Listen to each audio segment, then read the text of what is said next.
Hello, Radhe Radhe, Ram Ram सभी को। Welcome to teaching career. Sorry friends, जो क्लासेस थी वो थोड़ी डिले हो गई थी। हमारी जो रिवीजन क्लासेस चल रही थी ड्यू टू सम रीजंस, तो अब से ये कंटिन्यू है, आप लोग रिवीजन कर सकते हैं। तो चलिए स्टार्ट करते हैं। राज्यसभा, काउंसिल ऑफ स्टेट के बारे में हम इसमें पढ़ेंगे।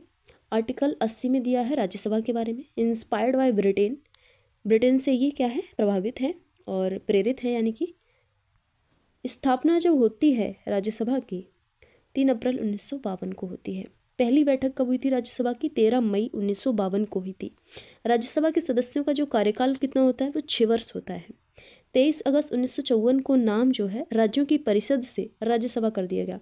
यानी कि पहले इसका नाम क्या हुआ करता था, राज्यों की परिषद, अब राज्यसभा हो गया है। राज्यसभा में अधिकतम सदस्य जो हैं वो 250 हो सकते हैं। वर्तमान सीट कितनी है? 245। जो 5 सीट हैं वो किसके लिए रिजर्व हैं? जो हमारा पीओके वाले एरिया है और हमारा एलएसी वाला जो एरिया जो चाइना के कंट्रोल में है और दूसरा पाकिस्तान के कंट्रोल में, वो एरिया कभी तो आज़ाद होंगे, हमारे भारत में मिलेंगे। तो उन एरियाज़ के लिए 5 सीट्स जो हैं वो रिजर्व हैं और वहाँ पर क्या होगी, वोटिंग, इलेक्शंस कंडक्ट कराए जाएंगे, तो उसके लिए है, राइट। जो राज्यसभा है उनके सदस्य का निर्वाचन किस तरह से होता है? एमपीज उनको बोलते हैं। इलेक्शन ऑफ राज्यसभा मेंबर्स, तो अप्रत्यक्ष निर्वाचन होता है, इनडायरेक्ट इलेक्शन होता है। राज्यों की विधानसभा के निर्वाचित सदस्य इसमें क्या करते हैं, भाग लेते हैं। अनुपातिक प्रतिनिधित्व प्रणाली का प्रयोग किया जाता है। सिंगल ट्रांसफरेबल वोटिंग होती है इसमें, एकल संक्रमणीय मतपत्ति। आंशिक खुला मतदान होता है, पार्शियल ओपन वोटिंग होती है।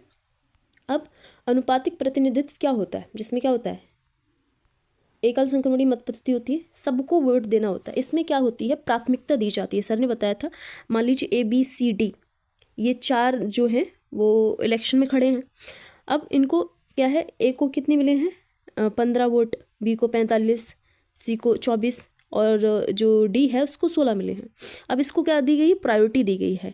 यानी कि बी को जो 45 वोट मिले हैं वो जो है पहले नंबर पर, 45 लोगों ने इसे पसंद किया है, पहले नंबर पर फर्स्ट प्रायोरिटी दी है इसे 45 लोगों ने।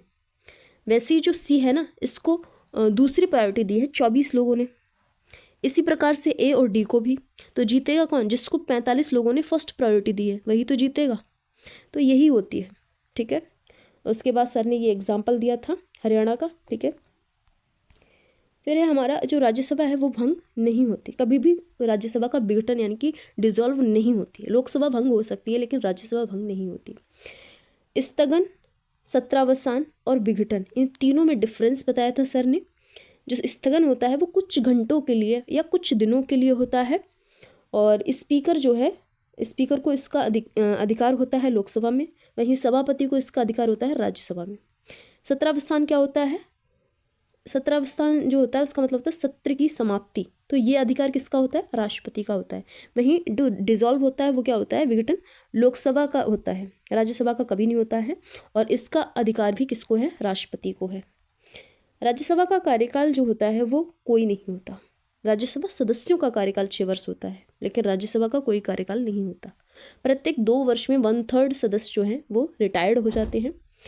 अब जो सर ने बताया था कि हम सोच रहे होंगे कि 1/3 मेंबर तो रिटायर हो जाते हैं, लेकिन 1952 में जब राज्यसभा के इलेक्शन हुए थे तब क्या हुआ होगा, तो उसमें ये हुआ था, बाय लॉटरी सिस्टम उसमें यूज़ किया गया था कि मेंबर्स को चुना तो गया था, कुछ 2 वर्ष के लिए चुने गए थे, कुछ 4 वर्ष के लिए चुने गए थे और कुछ 6 वर्ष के लिए चुने गए थे। ऐसा कैसे? ऐसा हुआ लॉटरी सिस्टम से। पर्चियाँ डाली जाती हैं और उसमें से पर्चियों को उठाया जाता है, ठीक है। किसी बच्चे के थ्रू उन पर्चियों को उठवाया जाता है और उस तरह से उन मेंबर्स को चुना गया था उस टाइम पर। राज्यसभा का पदेन सभापति उपराष्ट्रपति होता है, यानी कि वाइस प्रेसिडेंट।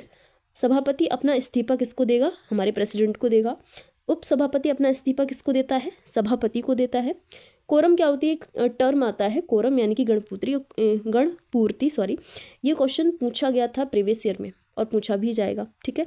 इसमें क्या होता है? वर्तमान सीटों का 1/10 होता है इसमें। सदन की कार्यवाही के लिए न्यूनतम जो सदस्य होते हैं उसी को गणपूर्ति कहते हैं, कोरम।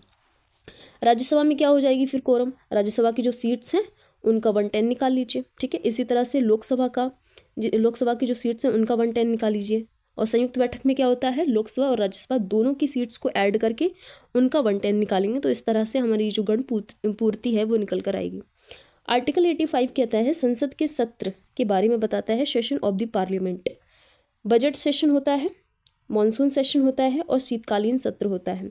जो बजट सेशन है वो फरवरी मई में होता है, वहीं मॉनसून सेशन जुलाई टू सितंबर में होता है, शीतकालीन सेशन नवंबर टू दिसंबर में होता है। अब इनके बीच में जून और अक्टूबर तो छूट गए।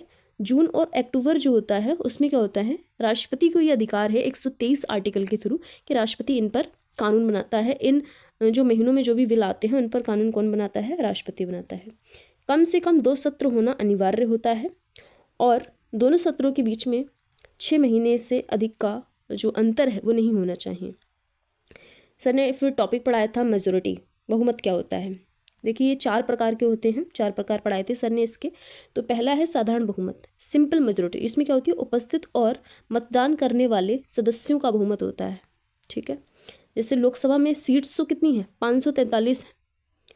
अब मान लीजिए 300 लोग हैं उपस्थित, उस टाइम पर उपस्थित हैं, प्रेजेंट हैं।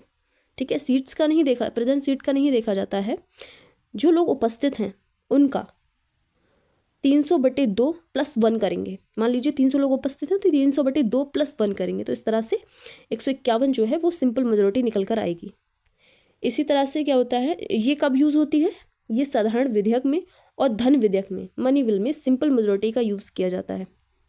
फिर है पूर्ण बहुमत, अब्सोल्यूट मेजोरिटी। इसमें क्या होता है, सदन की कुल जनसंख्या का जो है बहुमत लिया जाता है। जैसे टोटल सीट्स कितनी हैं, 543, तो इनका ही देखा जाता है। ठीक है, +1 करके।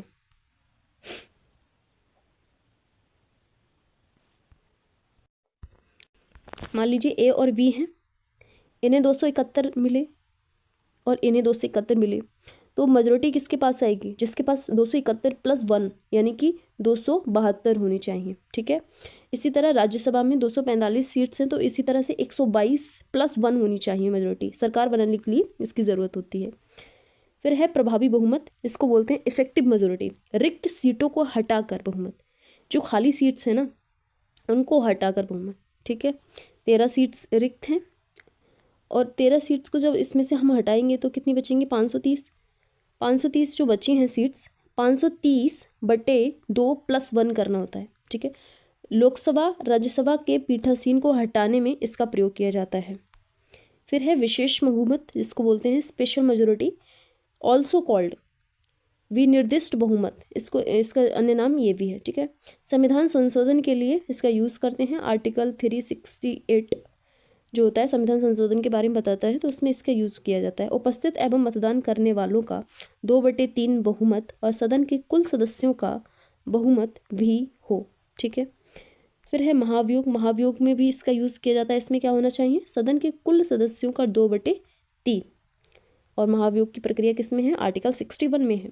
मौलिक अधिकार में जो संशोधन होगा उसके लिए भी हम किसका यूज़ करेंगे, स्पेशल मेजोरिटी की यूज़ करेंगे, 2/3। ठीक है, थैंक्स फॉर वॉचिंग, मिलते हैं नेक्स्ट वीडियो में।